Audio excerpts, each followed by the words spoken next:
Cardiovascular disease is the leading killer of women worldwide. Despite the statistics, women only represent 38% of research participants in clinical trials for heart disease. Dr. Kardie Tobb is a non-invasive cardiologist with Cone Health. She is raising the issue on a national stage. Her commentary was recently published by the American Heart Journal Plus Cardiology Research and Practice. She says the lack of female participation leads to medical advancements based on research done on men. Dr. Tobb says that means the early stages of heart disease in women may be overlooked. Physiologically, we're different. Women's heart are smaller than males.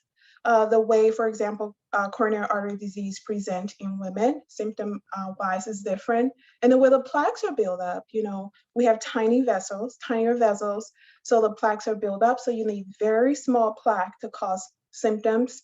And in that, we are getting data that predominantly are for males or women. So the outcomes or data is different. So that's why the death rate technically it's more, because we don't have that information as we need for men.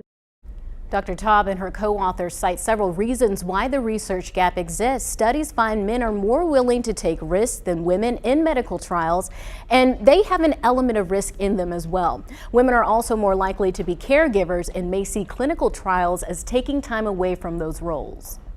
Once we create that awareness, we can educate that, these are the things that you would need to do to be able to participate in a research study. Own your health.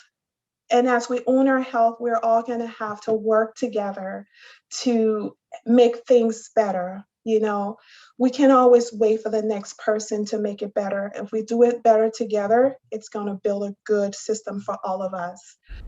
For those who may be interested in participating in a clinical trial, Dr. Tobb says you can go online and search for different clinical trials in your area. She recommends you talk with your primary care doctor or specialist once you find a trial you would like to take part in.